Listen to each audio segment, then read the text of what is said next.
Welcome to Aunty Monkey. My name is Adam Barrow. One of the privileges of hosting a podcast is you get to speak to people you've always wanted to but never had the chance. Today's guest is a real treat for me and is someone I've admired for a long time, one of the most gifted balloon makers in the world, Bert Padelt. Bert is best known for custom building record-setting balloons. As testament to his enormous talent and skill, Bert's balloons hold FAI world records in the hot air, gas and rosier categories. Along with his wife Joni, Bert runs a full-time repair station in Bally, Pennsylvania. Bert and Joni have been married for 27 years, but Bert's been married to ballooning for over 40. Bert has a storied history in record-setting ballooning.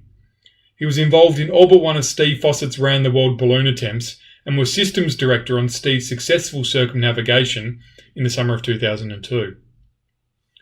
Bert also built the smallest manned gas balloon system to ever cross the Atlantic Ocean with David Hempelman Adams in 2007, which was an extraordinary flight in so many ways. This flight set 5 FAI world records in distance and duration. Bert and Joni also built the Two Eagles Trans-Pacific balloon, and Bert was responsible for its logistics, assembly, launch and recovery procedures during the successful 2015 flight. In 2011, Bert was awarded the FAI Montgolfier Diploma, ballooning's highest honour, for his contribution to the sport of gas ballooning. In 2015, Bert and Joni were awarded the Shields Trauger Award, which is the highest honour of the Balloon Federation of America. Bert's a founding member of the Aero Club of America, which is the first active gas balloon club in the United States since the 1950s. In 2015, this club received the FAI's Honorary Group Diploma, recognising the club members' contribution to the sport of gas ballooning. Bert is also a Vice Chairman of the BFA Gas Division, where he has sat on the board for nearly 20 years. Welcome to Aunty Monkey, Bert. It's been an amazing life you've had in ballooning. These achievements are fantastic. Do you think back on how incredible it's been? Well, I've been involved in ballooning my whole adult life, and actually got interested in ballooning as a kid, as a young kid. And so when you do it all your life, and you have a passion, a strong passion, I suppose it's not as big a deal as it sounds. So everybody, I always say everybody's ballooning journey starts somewhere, and you were involved as a kid. So when did you really get to see your first hot air balloon up close in person? Well, the first time I saw a hot air balloon up close in person, I was probably 16 years old. And I'm from Virginia. And growing up in Virginia, when I was younger and interested in ballooning, there actually in the 70s, early 70s, there were no balloons in Virginia. Not when I first got interested in ballooning, so it took a while before I actually saw my first hot air balloon. And was that near your hometown? The balloon just appeared, or was it at an event? It was at my hometown, actually. It was a balloonist from Pennsylvania. Newport News Shipyard had just rebuilt a tugboat, which was the first boat that the shipyard had ever constructed. And they were having a grand opening or a festival celebrating this, and they had a balloonist from Pennsylvania come and tether it was actually a Western hot air balloon, so that was the first balloon that I ever laid eyes on. And when was this made? Sort of early 70s, was it? That would have been probably 1972, 73, somewhere in that time frame. Wow. So fairly early in the Western time frame as well, for Western balloons as well. Not too many around still. Yeah, and it's funny because that balloon belonged to Tony Fairbanks. Now, at the time, I only knew of Tony Fairbanks from reading books and newspaper articles and magazine articles about his gas balloon exploits. Tony was a gas balloonist back in the 1930s, and he and Don Picard started the Balloon Club of America in Swarthmore, Pennsylvania.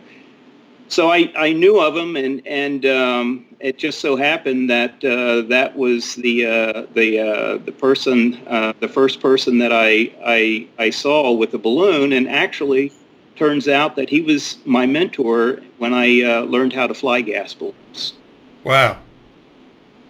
That's a nice little connection to have there the whole way around, sort of closing the loop in a way.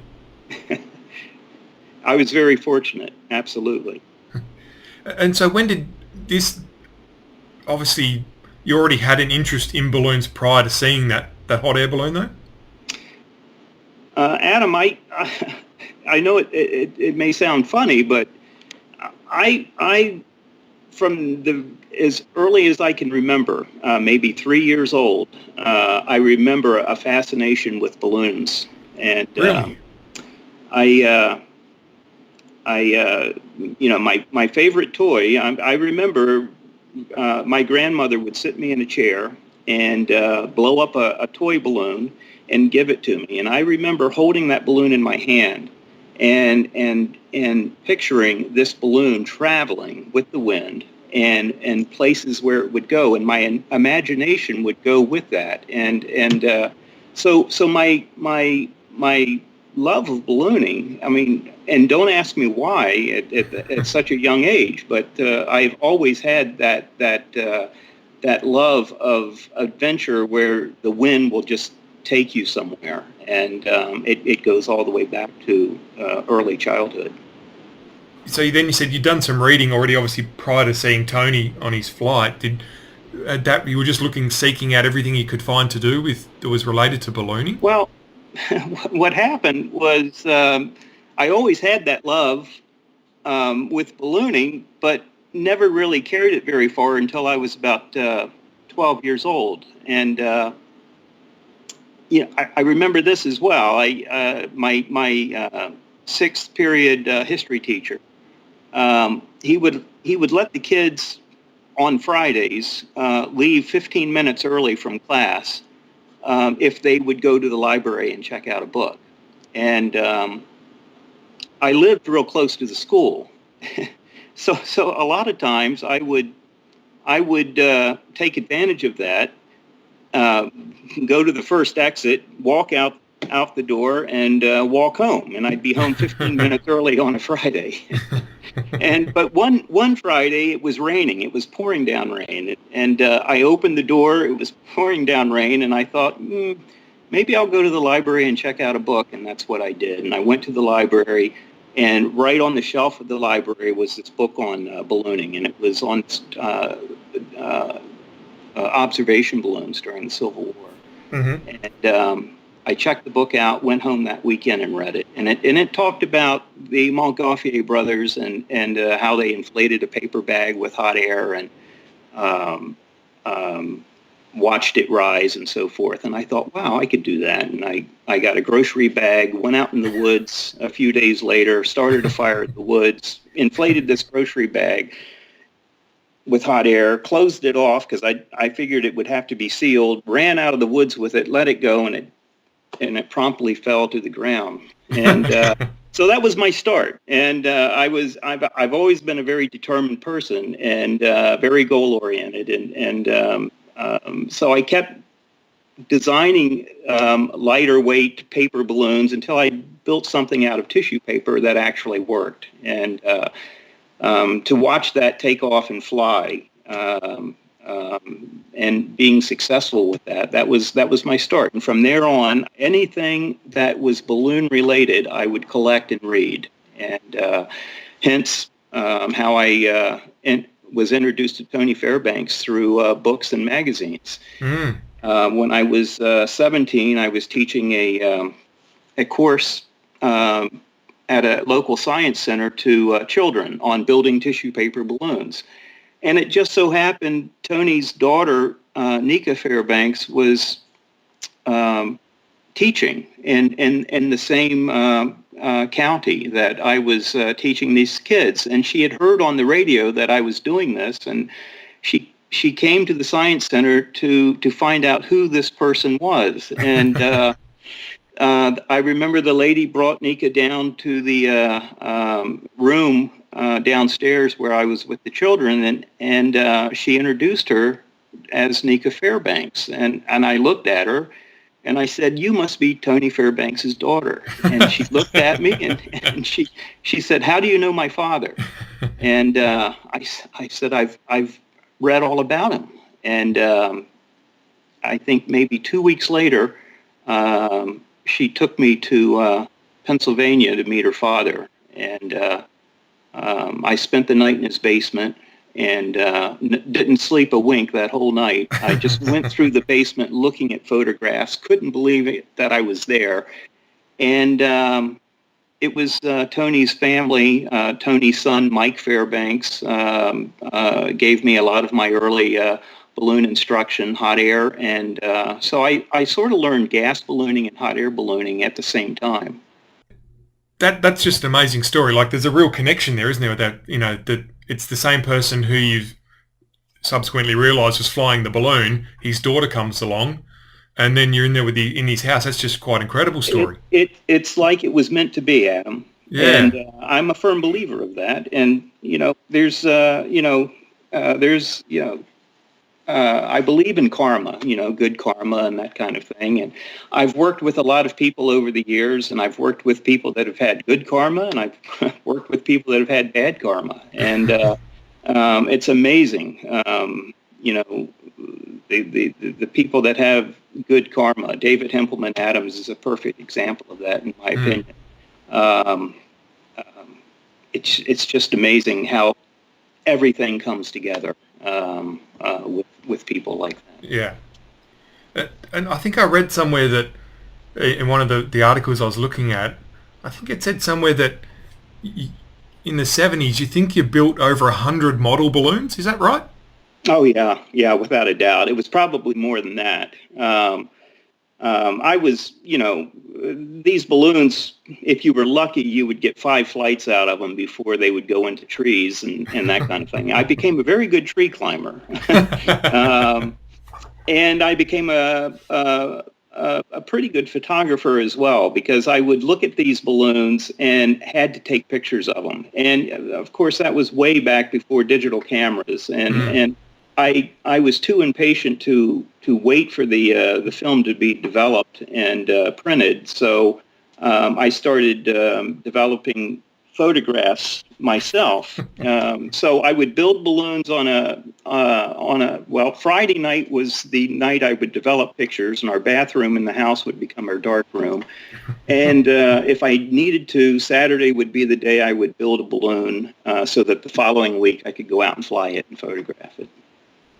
Your neighbours must have been pretty fascinated by this, I'm assuming, at the time. Everyone would have been talking to you about these model balloons? In the beginning they were, and it's funny because towards the end it was just old hat. It was Bert in the neighborhood with all the kids flying these tissue paper balloons, and it would attract a lot of attention because the balloons got bigger and bigger and bigger. And the largest one I built was about 30 feet. Wow.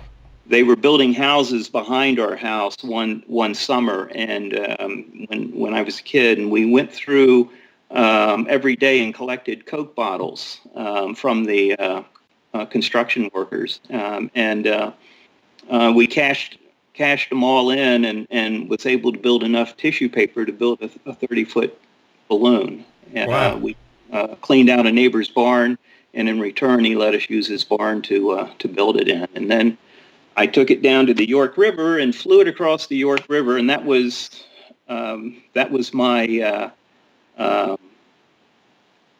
imagination. The York River was basically the Atlantic Ocean. Yeah. And it was before the Atlantic had been crossed, and I was following all of the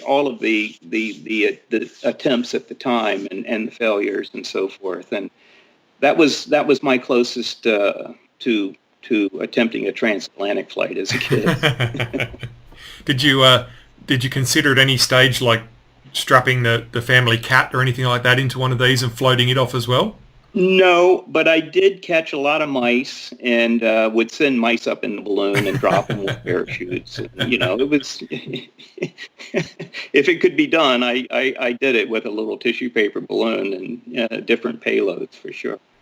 So it sounds like, in all the reading I've done and just some of the stuff you said already, it sounds like you've got a really inquisitive mind. You always need to understand how things work. Would that be fair to say? Yeah, it is. I mean, the projects I've been involved in and that kind of thing, I can see a correlation from childhood and how things have transpired over the years and that kind of thing. Absolutely. And you ended up working for Eagle Balloons, I think, wasn't it, at quite a young age too? Yeah. Well, the plan was I was either going to, as a kid, all I wanted to do was fly balloons, and all of a sudden now you're seeing the commercial opportunities. By this time there were balloons that had come into Virginia, and Steve Hoffman in Richmond, Virginia, had a company called Barnstormers Air Shows. They flew balloons, dropped skydivers.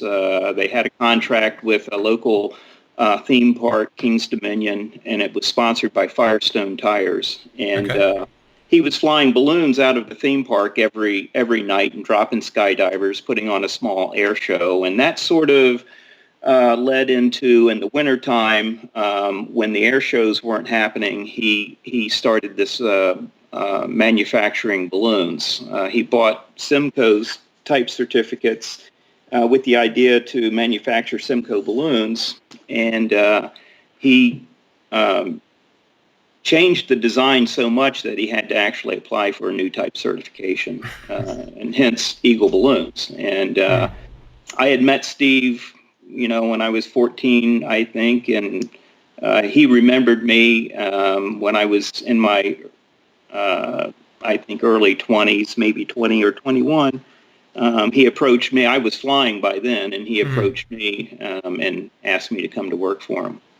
And I did, and in addition to working for him, he had a very active contracts with a number of different companies and radio stations and that kind of thing. So on weekends, we were, constantly on the road tethering balloons and so forth. And he had a pretty large ride operation, for the day.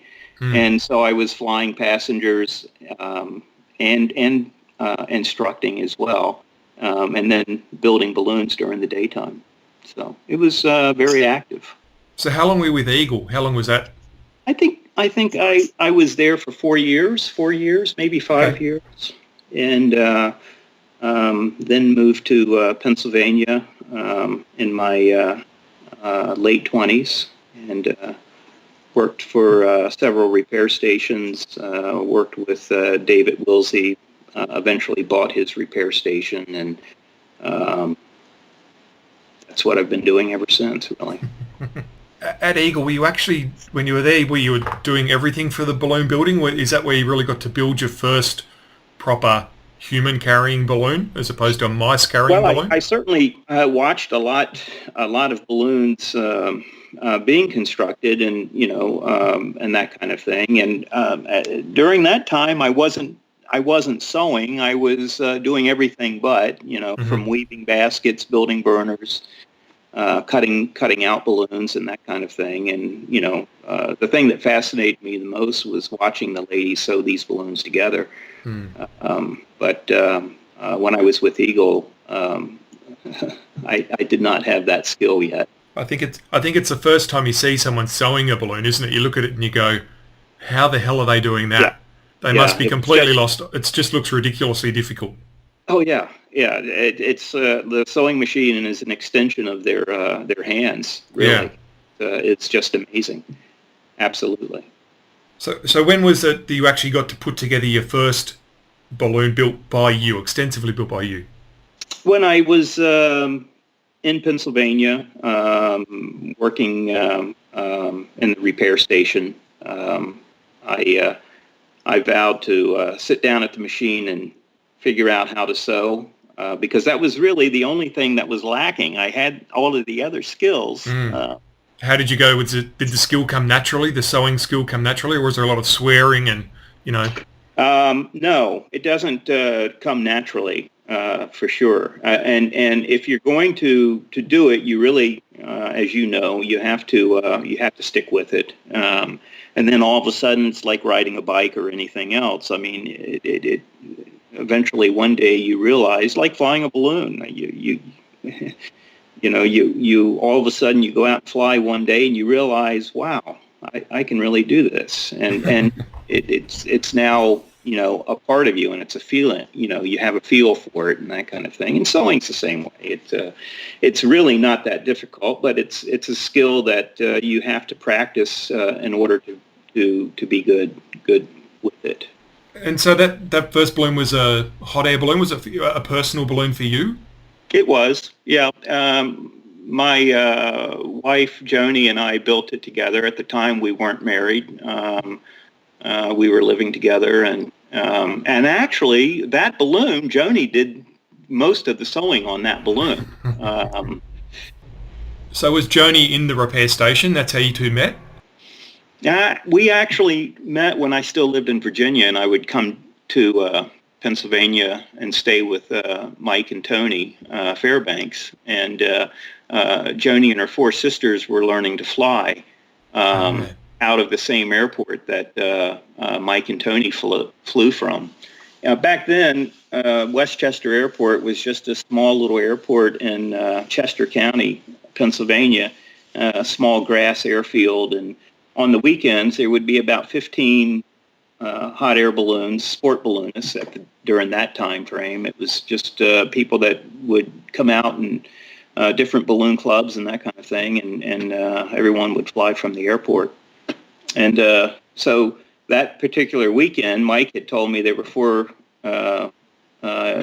girls learning to fly, and it was foggy that morning, so I strutted over to introduce myself, and I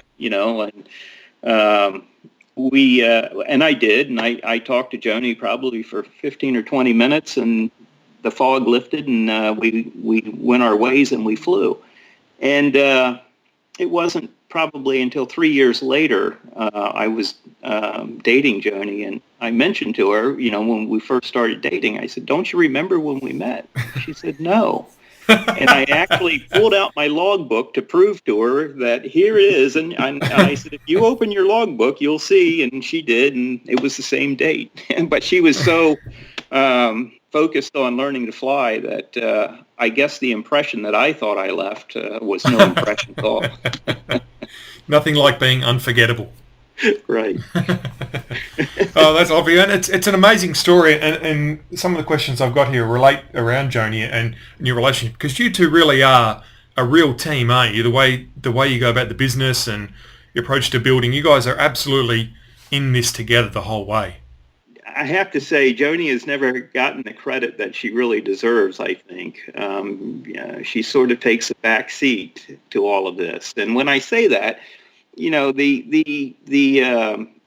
flights the attempts that Steve Fawcett did, there were quite a few, summers where I would be gone, 4, 5, 6 weeks out of the summer I would be gone, and she would be home taking care of the repair station and our customers and so forth. And,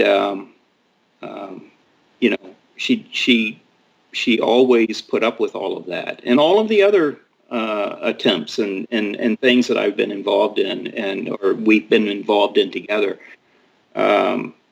She was side by side with me on the construction of that balloon that Troy and Leonid flew across the Pacific. And that was quite a project. That was actually a 6-month-long project. It was 3 of us that built that balloon.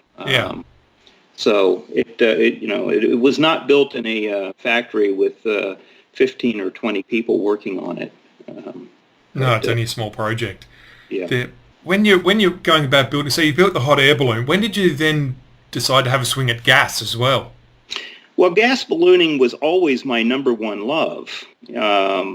Even when I got interested in ballooning and read the book, it was a gas balloon, not a hot air balloon. I didn't realize hot air balloons were even reinvented. I was fascinated with long distance ballooning, and so when I met the Fairbanks family and they took me in as one of their own, I was very fortunate to be able to learn how to fly gas balloons, and so it was really a gas balloon that I always wanted to build, and I've always looked at a hot air balloon as the cheap alternative to the real thing, and not that I don't love hot air ballooning, I certainly do, but boy, there's just no comparison between the two. Yeah. So I always wanted to build a gas balloon, and when I was working with David Wilsey in his repair station, David had suggested, "Why don't we build a gas balloon?" And that was all I needed to hear, and we took it from there. And what do you do with do you have your own, like, how do you go about designing a gas balloon? Do you have your own ideas on shape and pressurization? Is it your own pattern and design you're working to? Yeah, I mean, we David and I both had the same ideas, and David had, I think right before we built this gas balloon, or it may have been shortly after or during we built it.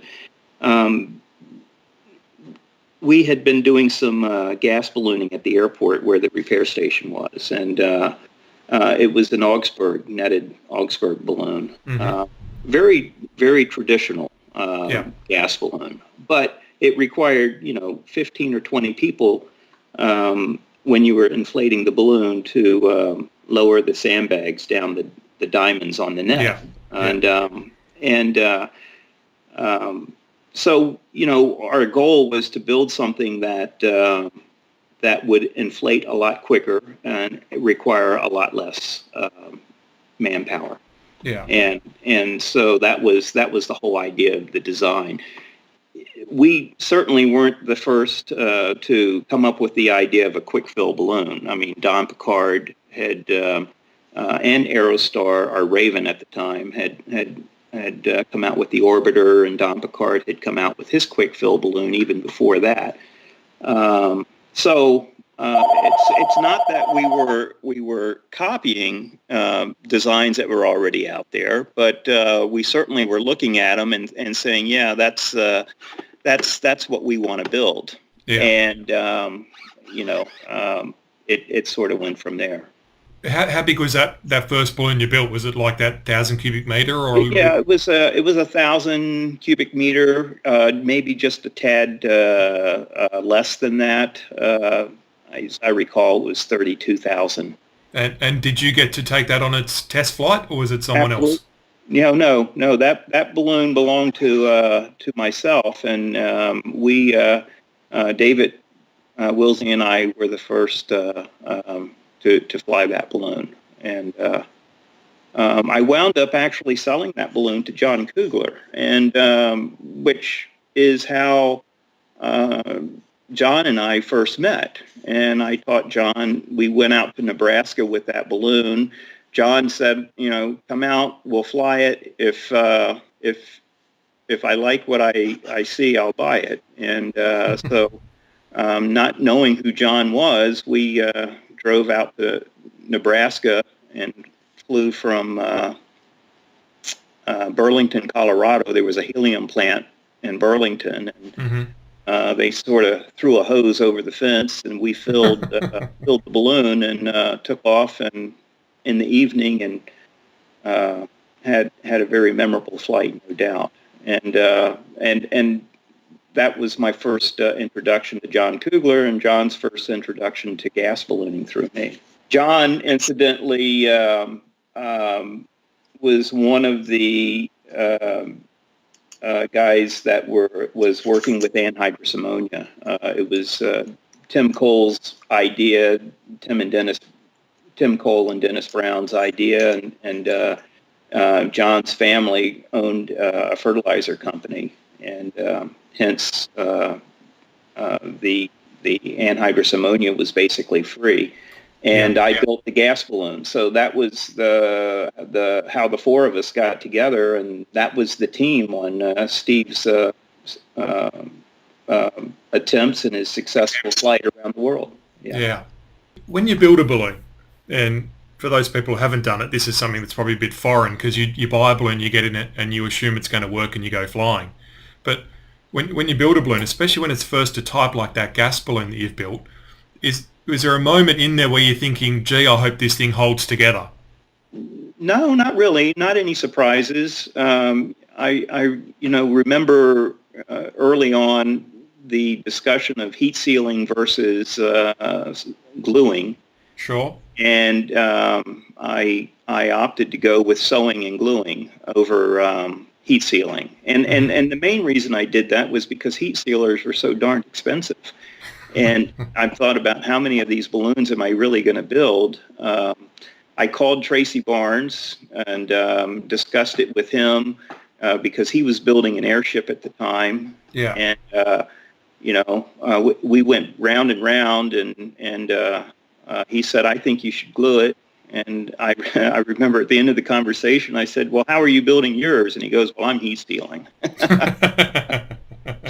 But I stuck with what he said, and actually it works very well. And the method that I build these gas balloons, it takes about 30 minutes to sew a gore together, and then I flip it over and glue it. And with the machine that I have for gluing the tape to the seam, it takes about 15 minutes to glue the tape. So gluing, you would think that gluing would take longer than sewing, but it's just the opposite. The gluing is the quicker. The quicker part. So how long does it take you to, if you're going to build a 1,000 cubic meter balloon, gas balloon, how long would that normally take you if you went no interruptions, start to finish? You're usually you're looking at about two and a half months. Okay. 2 months. Which is pretty speedy, really. That's pretty quick. Yeah. Well, I've got it down anymore. But it's still, it is a labor of love. I love building, and I love having hands-on. Certainly there's, for the amount of time and I put into my business, there's certainly easier ways to make a living and make more money, I think. There's something to be said for doing what you enjoy. Oh, absolutely. And it's interesting because you've touched on a couple of things I wanted to talk about there. Obviously, what you're just saying is there was the attraction of making the balloons. And I find for me, it's actually a bit of an obsession once you've done it once or twice. I really enjoy that, the actual process of construction. I really love it.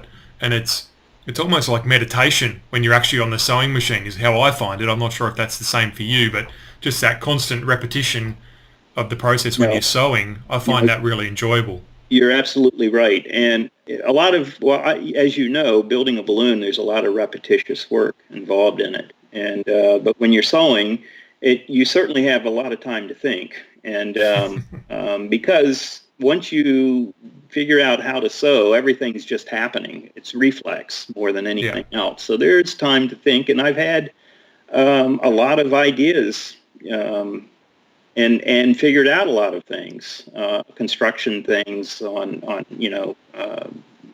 trying to figure things out and that kind of thing while sewing, for sure.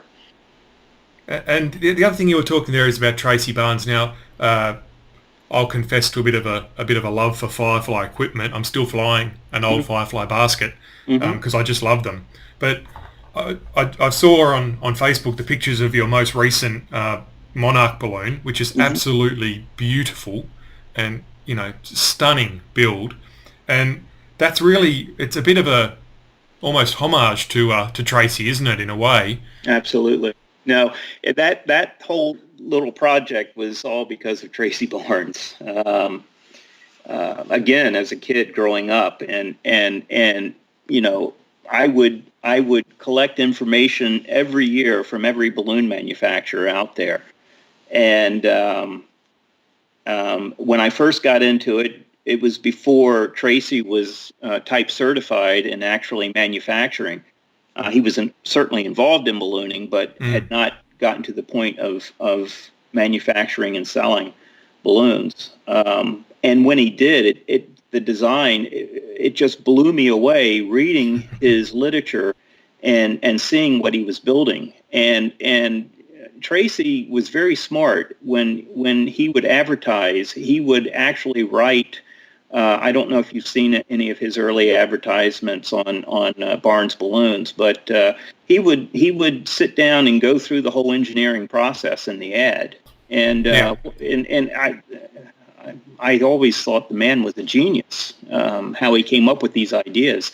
And that Monarch balloon was one of my favorites as a child. And growing up, I loved that balloon. And getting to know Tracy better as I got more involved in ballooning, I always wanted to build that balloon. It's just gorgeous, and we'll put some pictures of it up in the notes for the podcast so people can see what we're talking about. So we'll show it up there as well. But with that gondola you've built there, that also shows off some of your weaving skills. Obviously, you've built a lot of baskets over the time. But one of the baskets that I really loved the picture of was that you got commissioned to rebuild the Blanchard basket, didn't you, for the famous Blanchard flight in the States? Can you tell us a bit more about that? That was in 1993. That was the 200th anniversary of Blanchard's flight out of Philadelphia. And the BFA had their convention in Philadelphia that year. And one of the ideas was to fly, to build that basket and then do a reenactment flight out of Philadelphia. It was in January in '93, and the weather wasn't good, so the flight never actually happened. But I built the Favia First Air Voyage in America organization hired me to build the replica basket. And who knows what it looked like? I mean, I basically just looked at photographs and wanted to make the basket somewhat practical from a safety standpoint, safe to fly, but still have a look of an old time balloon that would have flown in that time period. Was the anchor was your idea as well? No, someone had that anchor when we did the first inflation with it, and we actually made it the basket with the gas balloon, and someone came up and hung that anchor on the one of the bows or the stern of the gondola. As I sit here, I've actually in my office I've got a picture of Sophie Blanchard up on my wall. She's one of my idols in ballooning. She's incredible. So there's a whole nother story and maybe another podcast we need to do on that incredible early days of ballooning in France. It's just incredible what they were doing. Absolutely. So brave. Absolutely. All right, so let's maybe move on to a couple of these amazing projects you've been involved with over the last few years. The big flight that everybody sort of associates you with initially is Steve Fossett and Steve's attempts to go around the world. And, Steve was just the most amazing guy, just incredible adventurer, just totally driven and focused. So Can you tell us about the first time you met Steve? We were planning a weekend in McCook, Nebraska to fly anhydrous ammonia. And I remember right before I left, I got a fax from John Kugler, and it said, "Here's your meal ticket." And I'm looking at it, and it's there's this guy that wants to come to McCook and learn how to fly a gas balloon. And so that sounds pretty good. And we get out there, and I find out this guy is Steve Fossett. None of us knew him or knew who he was, and that was sort of before the day of Googling and researching who this guy is, and we figured he was a ratings collector, and just he wanted, because there were so many of those over the years. I teach someone to fly a gas balloon, and they were just wanted one flight so they could add it on to their license, and So we flew that morning, all four of us, and it was snowing the whole flight. It snowed, and these anhydrous ammonia flights were just day flights, basically, and just basically extended hot air flights as a general rule. And we had gotten the balloons were soaking wet, and we were back in John's hangar at the airport, and we had inflator fans running, and we had 4 stinky balloons laying out on the hangar floor. Anhydrous ammonia has a very potent smell. If you haven't smelled it, it's very strong. And so we're drying the balloons out with the inflator fans, and we're all walking around in the hangar, drinking beer, and as balloonists quite often do. And Nick Somm was there, Bruce Comstock was there, and all of a sudden I remember looking up, and there's this guy. No one even saw him walk in. He's leaning against the wall looking at us across the hangar. And it was Steve Fawcett. And as it turns out, the weather the next day was not good to fly. I had to get home, and John actually wound up flying with Steve and getting his rating for him. And Steve called John the next day and said, "Let's go out and break some records." And John said, "Well, I'm pretty busy, and spring's coming, and that's our busy year. Why don't you call Tim Cole?" And so he did, and Tim and Steve flew across the Atlantic together. And then Steve decided he wanted to fly solo across the Pacific, and he did that flight. And at the time, he broke all of the distance and duration records in ballooning on that flight. And so all of a sudden, everyone's like, "Who is this guy?" And that's when he finally said, "I want to fly around the world, and I'd like you guys to help me achieve that." And at that time, it was pretty much Bruce Comstock and Nick Somm that helped him on the Pacific flight that was involved in his early flight out of the Strato Bowl in South Dakota. Then, of course, we were involved in it as well as the flights progressed. And so that was the introduction. You were systems director for Steve. Was that, how many attempts were you systems director as that title? Well, so I was involved in the flight out of Bush Stadium. The first flight he went to India. The second flight out of Bush Stadium, he flew to Russia, South America, Argentina, and decided to go in the southern hemisphere. And that was the whole idea behind that was we had finally dialed in on the equipment, and we felt we had a balloon that was capable of the duration needed. In the beginning, no one knew how to design a balloon to fly around the world. And, Steve was making some incredible flights early on, and Cameron was pretty much going to school on it. Some of the other balloons were going up and coming right back down, and Steve was actually flying long enough to get data off of. And, we had heater problems and that kind of thing. But when we went to South America, in the southern hemisphere, we had at this point figured everything out to the point where we felt from a technology standpoint and from a duration standpoint with the balloon and so forth that we could just barely make that flight work. And we made the attempt out of Argentina. Then that flight from Argentina was the flight that he flew all the way across Australia extremely quick and ditched in the Coral Sea. Coral Sea, yeah. Yeah. And then the next year we went to Kalgoorlie in the beginning of the summer, our winter, in Australia. And we had a botched inflation. Which was a real eye-opener for us because we had gotten too complacent, with these big balloons, and we were a little bit on the cocky side, and we weren't really counting on what those.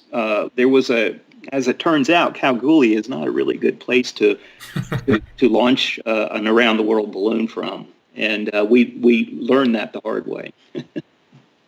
There's also not very much in Kalgoorlie itself. It's quite a small town, really. Oh, man, what a town! It was like the Old West. It is. It's absolutely Wild West. Yeah, it is incredible. I mean, the hotel we stayed in, we would walk out on the balcony of that hotel and watch bar fights every single night.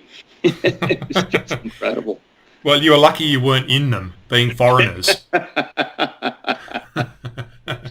Well, I've got stories to tell, but... Hi, everyone. Adam again. Halftime break here in the interview with Bert. It's another bit of a long interview we've got, so given we're coming up to Christmas, I thought I'd just take the time out in the middle of this to give Andrew a call and see what he's up to for Christmas. Let's see if he answers. Hello. G'day, mate. Adam speaking. How are you? I'm good, thank you. You're in the middle of the halftime break here on the Bert interview, mate. I just wanted to ring you and say Merry Christmas. Oh, thank you, Adam. It's very nice, and I appreciate all the hard work you're putting in at the moment. mate, listen, you know that we don't buy presents for each other, but if I could get you anything for Christmas this year, what would it be? I would like 50 more subscribers, and I would love everybody to be actually sharing Aunty Monkey on Facebook, because I'm tired of watching so many people liking it but not actually hitting the share button, and that would make me really happy this Christmas. And that's what we're all here for, mate. It's to make you happy. That's what it's all about at the end of the day. That's the only reason we started Aunty Monkey. It was all about me. Some things never change. Merry Christmas, mate. Thanks for taking the call. Say hi to the listeners. Thank you. Hello, everyone. I hope you're enjoying it and blabbing on to people. All right, mate. Have a good one. We'll chat to you later on. See ya. All right, everybody. There we go. So, Merry Christmas, and now it's time to get back to the interview with Bert. So what was the problem with the inflation there? Was it just wind or? There was a low level wind that seemed like it constantly blew. And that low level wind was right about the top of that balloon when it stood up. And it was also, the thing with these Rosier balloons is it takes about 14 hours to put one of these balloons together before you even start the inflation. And what we would do is we would rig the balloons ahead of time and then cover them up, leave them on the field and cover them up. And of course, we were taking a chance doing that because of wind direction. But, Bob Rice was the meteorologist on that flight, and, we talked to him quite a bit about the type of conditions he envisioned he would on the surface that we would need and he would see for the around the world weather pattern.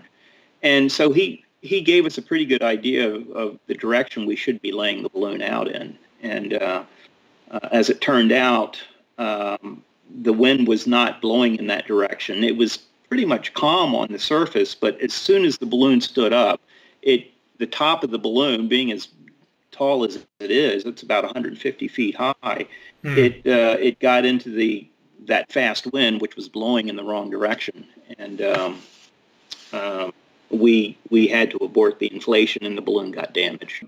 So what we did was we assessed the damage of the balloon, and Andy Elson was on the team with us that winter as well, and he got I think 4 ladies from Cameron. They came down. We went home because we'd already been there for 4 weeks. And Steve said, "You guys go home, get some rest." Cameron came in with four ladies. And Andy Elson. They repaired the balloon, and then we went back the same summer and stayed another 5 weeks waiting for a weather pattern. to launch them. But what we learned is at that point, we moved the whole operation to Northam.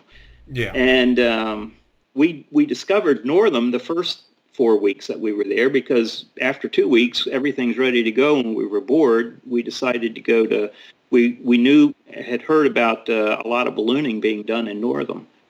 And we made a few phone calls, and we talked to Grin Putland's wife, Maggie, which, come to find out, I had met Maggie back in Pennsylvania years earlier. She was dating a guy from Denmark, and this guy, Asbjørn, was flying for Dave Wilsey. And Maggie was there flying for Dave Wilsey. I was flying for Dave, and so forth. And I didn't realize it was the same Maggie until we got to Northam. So it's a small world. Small world. Yeah. But we got to Northam, and what we wanted to do was rent a couple of hot air balloons and go out and do some hot air flying. But none of us had Australian licenses, and we didn't realize we needed that. And as it turned out, we did. So we never flew. But I remember looking at John and Tim and Dennis, and we all looked at each other, and we thought, well, why are we in Kalgoorlie? This is where we need to be. And so after that botched inflation, we talked to Steve, and Steve's an odds guy, and that's how he made his money in the stock market. He always went with, well, what are the odds? What are the odds? And he asked me, what are the odds of launching here? I said, the odds are probably 60%. And he looked at me and goes, 60%? My God, what are we doing here?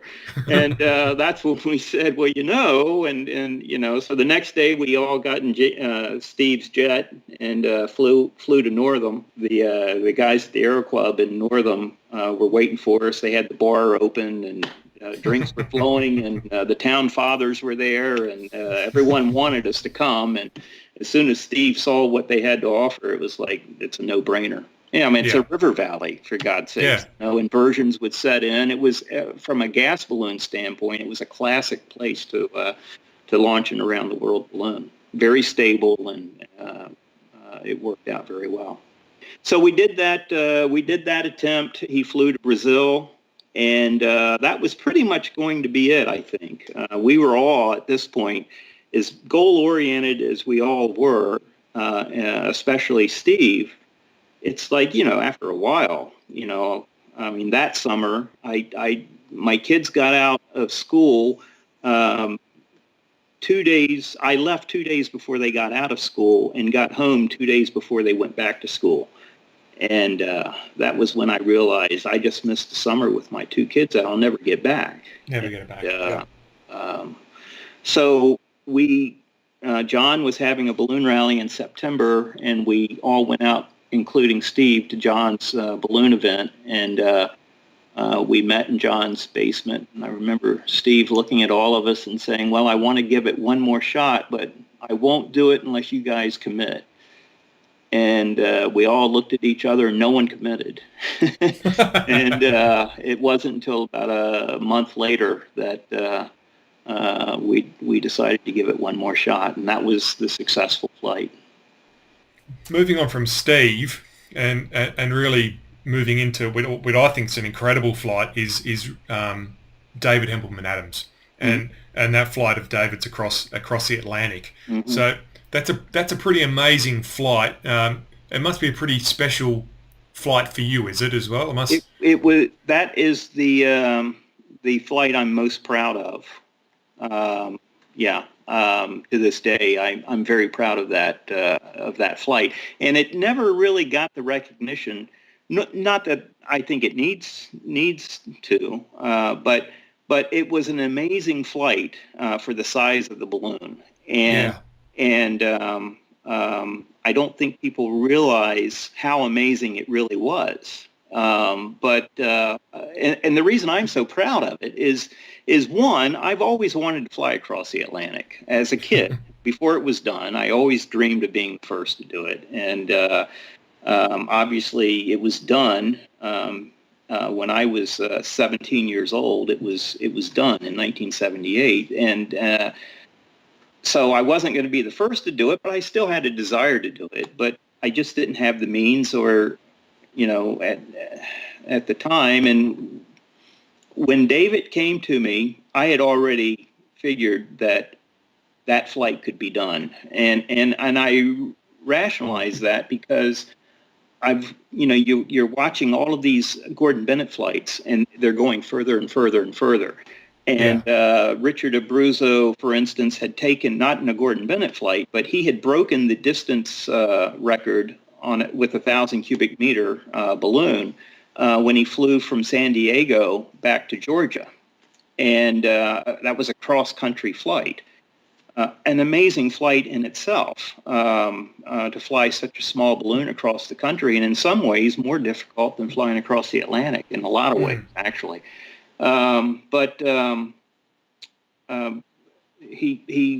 was an incredible flight that Richard did, and then a few years later, Richard's distance record was broken in another balloon that I had built when Benoit Simmons flew in the Gordon Bennett out of Albuquerque, and they flew, Bob Bourbon and Benoit, they flew back to Newfoundland, or not New Brunswick, or real close to New Brunswick, and basically shattered Richard's record.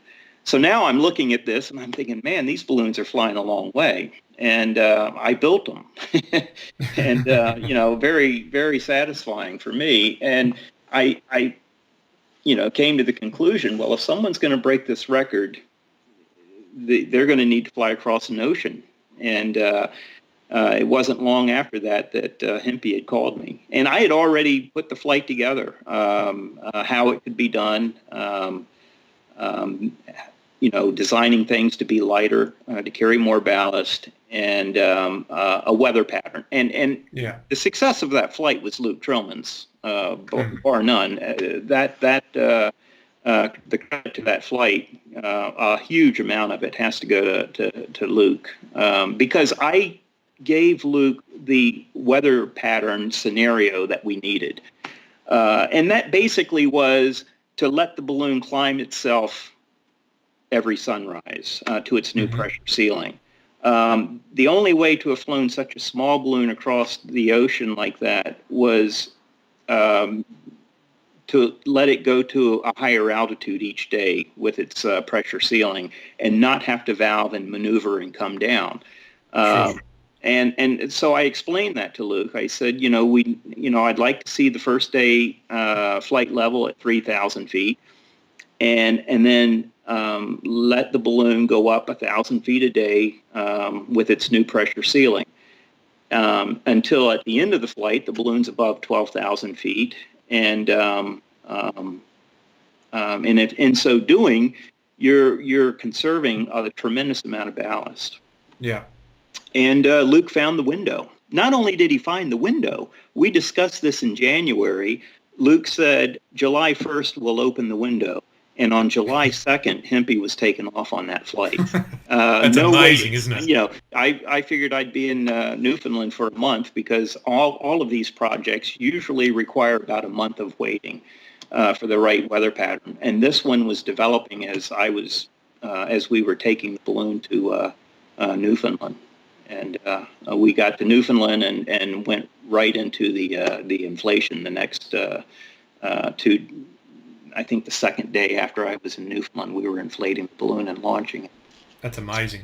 Yeah. So the flight went just as planned, just as Luke had forecasted it, and the building of the balloon went just as planned. Everything on that flight, there has never been a flight that went as picture perfect and as planned as that one did.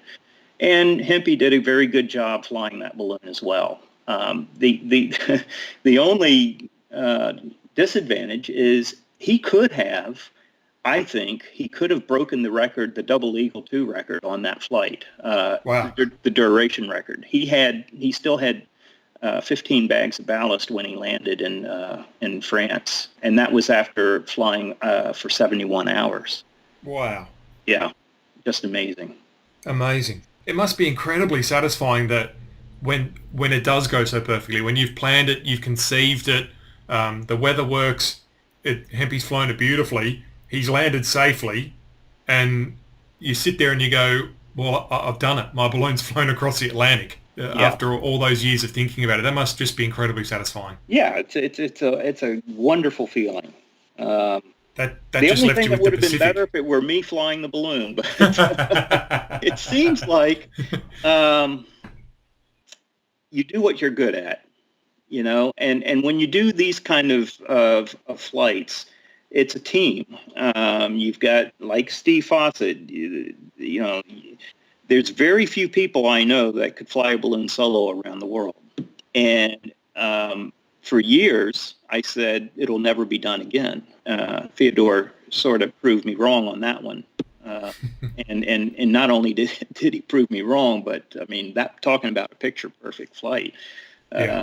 that was, I mean, certainly they had their ups and downs, no pun intended, but it went very well.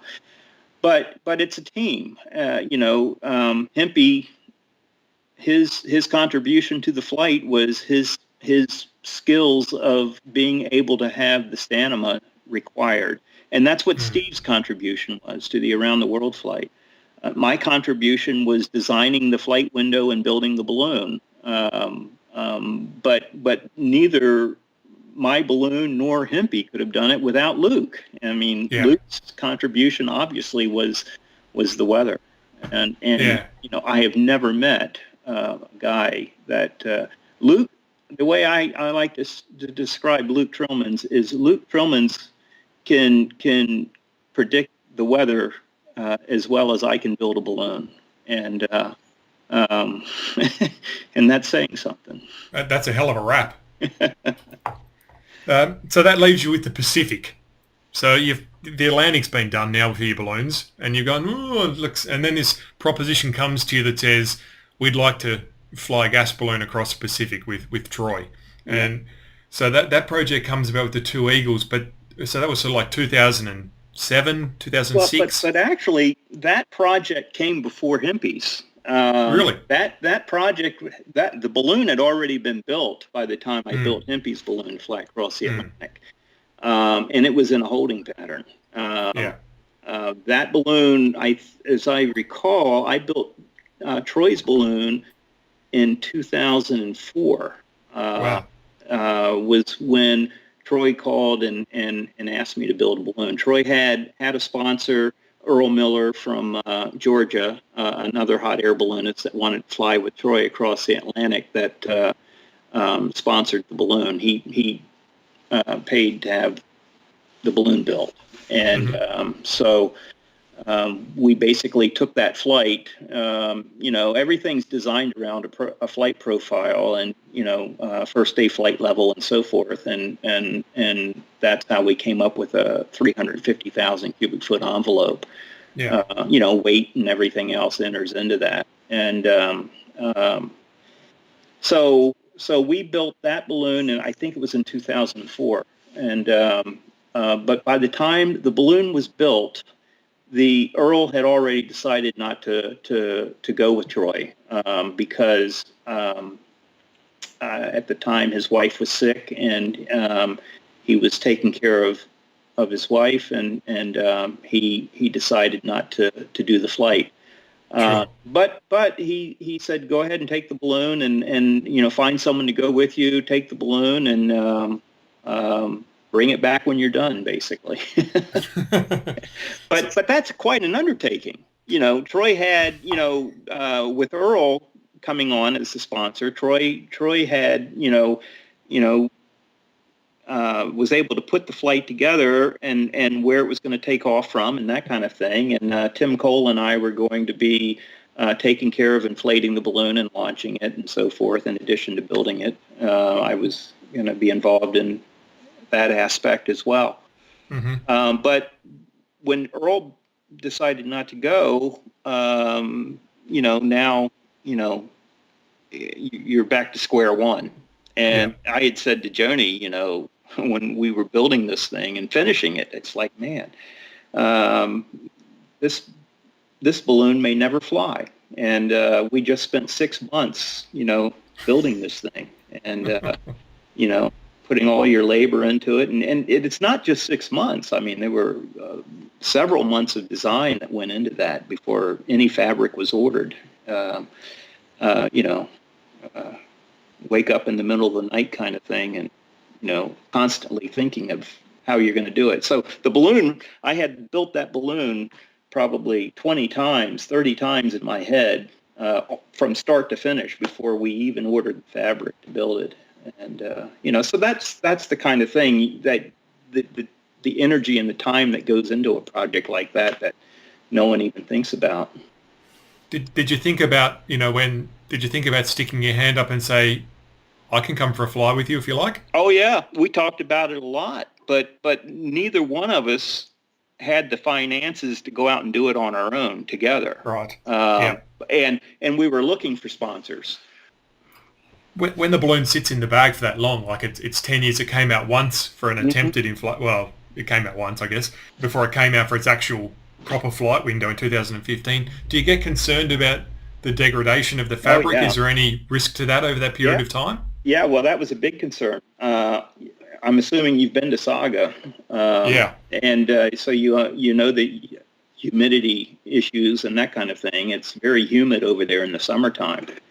And so I had a lot of concern. This balloon was not in a envelope bag. I actually had designed and constructed a huge wooden crate that the envelope was stored in. Mm-hmm. And actually, the crate, I was very proud of that because with Steve's projects, we always had crates, but the crates would fall apart when we were moving them back and forth out of the hangar, in the hangar, that kind of thing. And, Cameron was a great balloon builder, but not a very good crate builder. But I designed and had built a beautiful crate that this balloon was stored in, and it had axles on it and wheels that slid in and out, and it was very steerable and that kind of thing. And the balloon lived in that crate all that time when it was in Japan. So when Troy called and said that Leonid was very interested in going, my first recommendation was, I need to go back to Japan and do a very, very thorough inspection on the balloon before Leonid commits. And Leonid came over when we did that inspection. It was Tim and I, and Leonid came over, and that was the first time I had met Leonid, and that was a very important meeting. Leonid, I'm sure, wanted to meet the guy that built the balloon. I wanted to meet the guy that was going to be flying the balloon, and I remember that very well. And by that time, I had become very, very good friends with a number of the balloonists in Japan and Saga. And so that second time around, it was a lot easier getting the help and the organization needed for the attempt. And so when I went over in September and inspected the balloon, and it was basically, at that point, what do you need? And we'll make sure we have it for you. And it worked out very well. And I could see right then that this is going to be a lot easier this time around. And, I had a very good feeling with it. And, it was my recommendation that, I got Luke back on track to do the weather for him on this flight. And it was my recommendation, to bring Troy and Leonid to Belgium to sit down with Luke so Luke could, go through the flight profile and that kind of thing. I felt that was very important. So the three of us did that as well.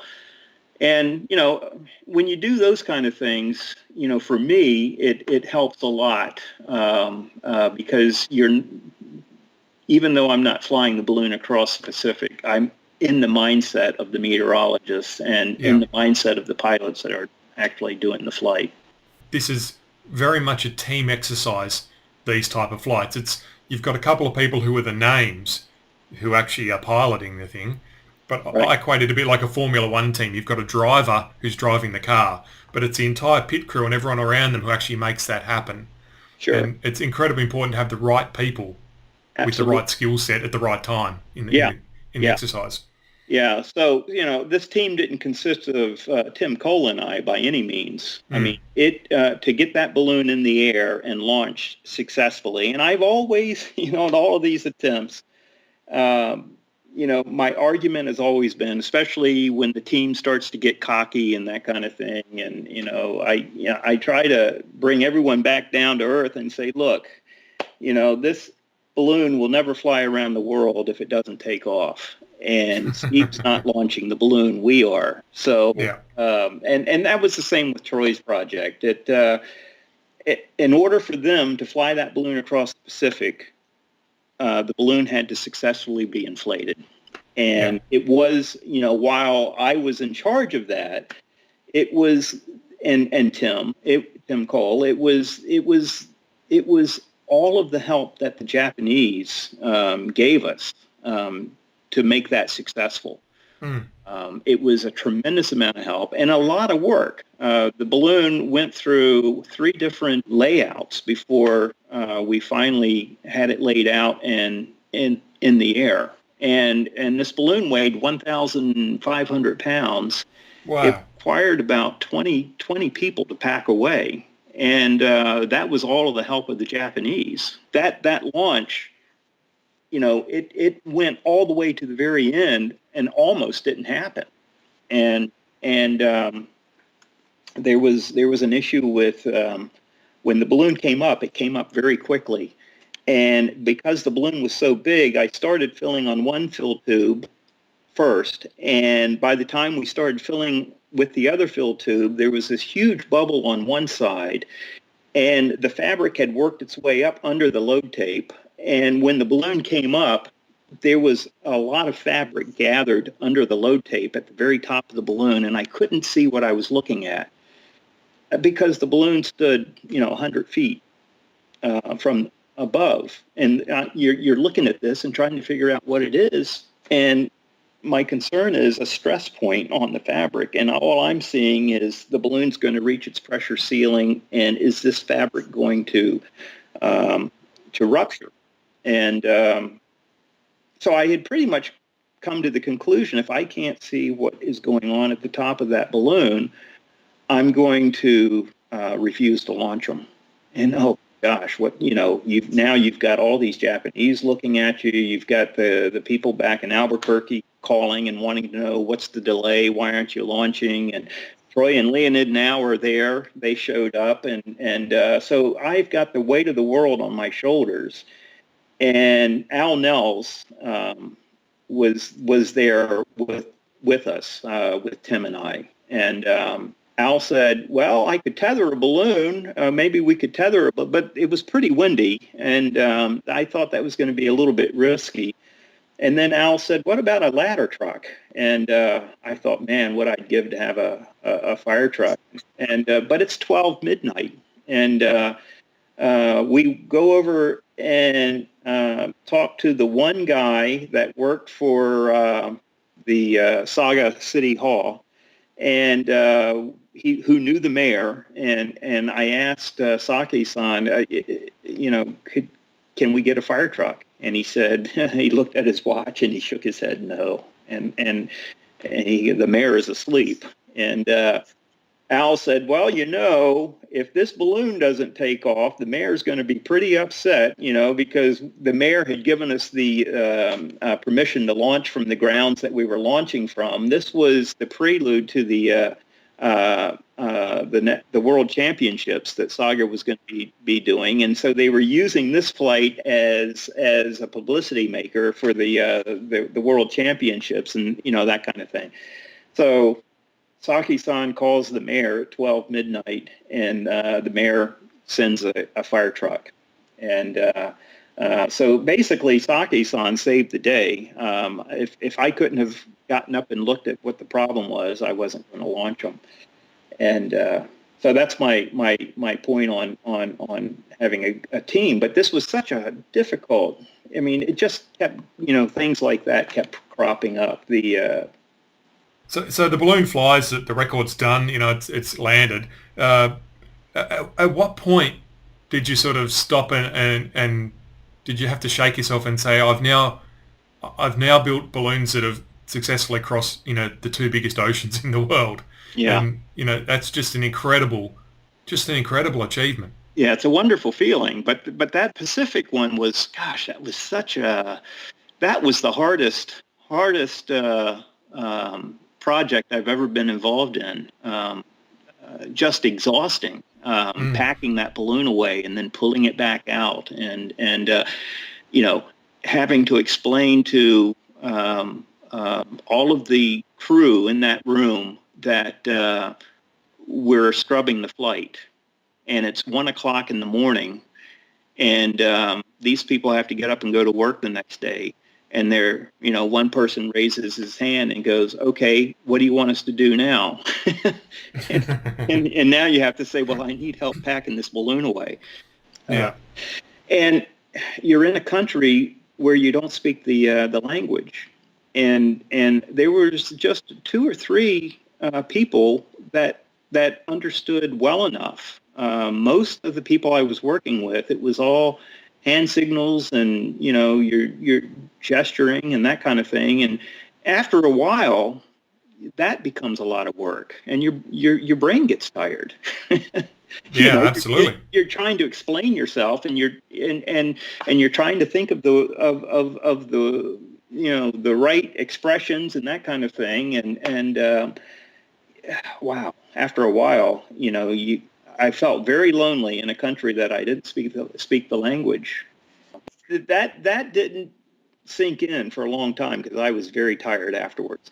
After he took off, I stayed in Saga for 2 more days to clean up and make sure everything was taken care of financially with the Japanese before I left. And then I went to Albuquerque and was in Albuquerque for about a day, and then we got on a flight down to Mexico and then chased them up the Baja Peninsula to where they landed. Then we got a boat. We were fortunate enough, there was a fishing boat on the beach, and we had a couple of ABC news photographers there with us, and an interpreter that spoke Spanish, and convinced the Mexican fishermen to take us out to the boat, which was about 4 miles off the coast. And to Troy and Leonid. But it was quite, that part of it was pretty cool, because when these flights take off, there's a huge emotion that goes through me when they're getting ready to take off. That emotion always comes back. It with Steve, it was always there.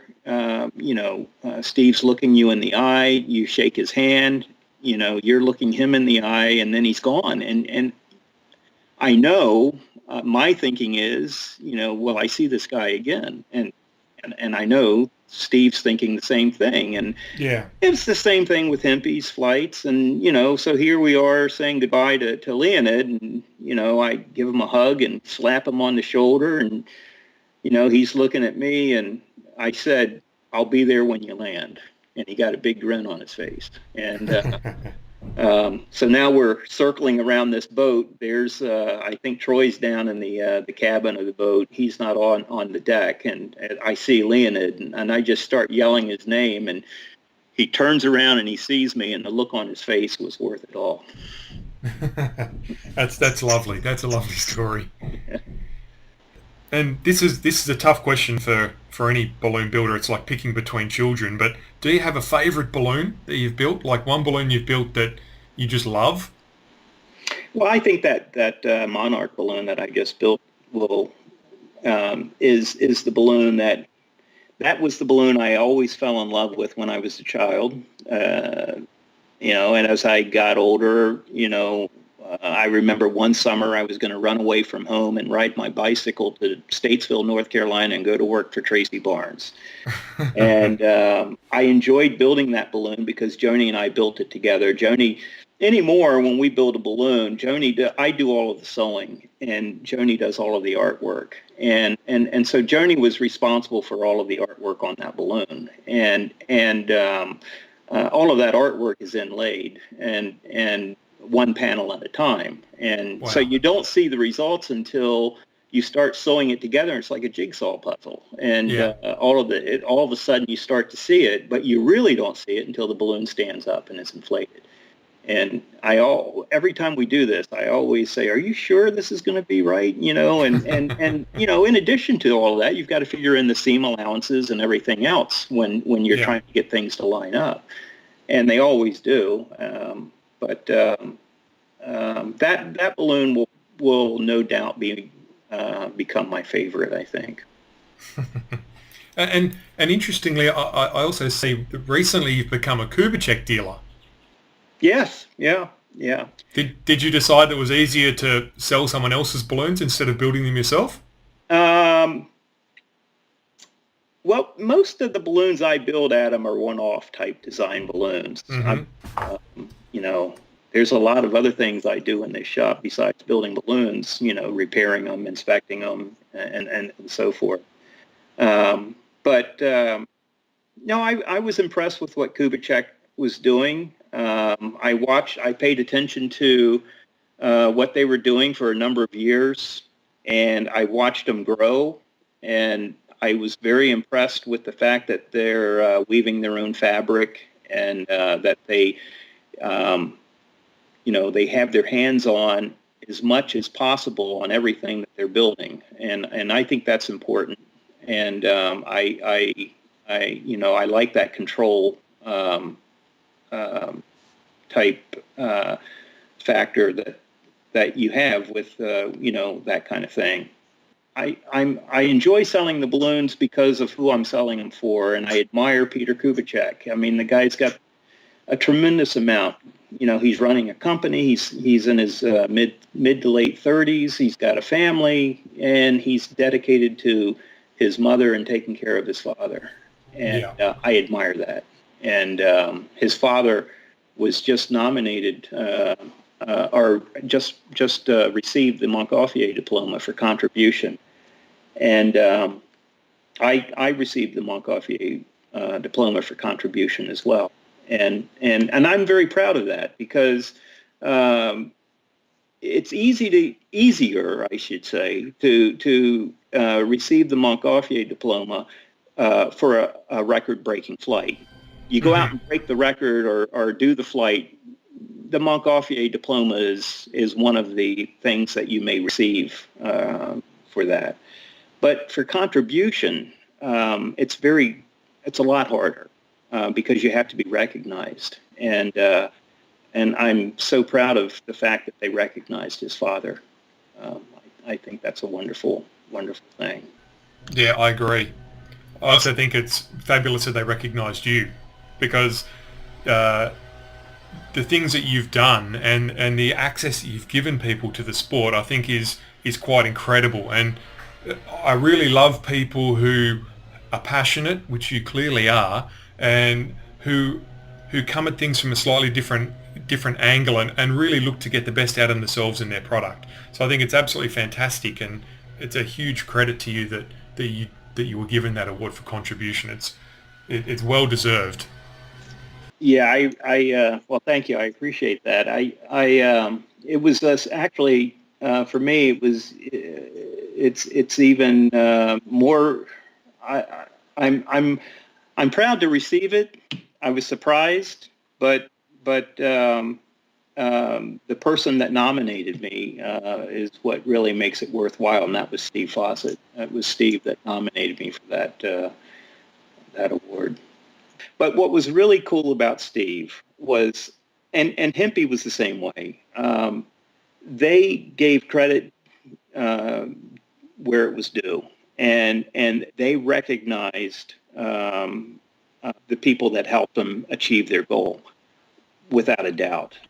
Well, mate, I've gone way over time, and I've probably got another 2 or 3 hours I'd be really happy to talk to you about, but maybe we need to save that for another time, or in person somewhere, maybe come over and visit or something like that. But thank you again for taking the time out to talk to us about your amazing time in ballooning, and it's been an absolute pleasure. We'll put up a whole lot of information for all the listeners onto the podcast notes, so just go onto click onto the article for this episode and you'll see all that information and some of the pictures for the things we've been talking about in the background. Thanks again, Bert. It's been an absolute pleasure having you on Aunty Monkey. Thanks, Adam. Enjoyed it. Hi again. Well, I hope you enjoyed the interview as much as I did. Just a reminder that you can subscribe to Aunty Monkey via the website www.auntymonkey.com. You can also subscribe through iTunes or on your Android podcasting app if you really don't like Apple gear. Keep sharing Aunty Monkey on Facebook so that we can make sure as many people as possible can listen. If you write for a local ballooning magazine, why not put in a little plug for us in there as well? In return, you'll receive some great karma.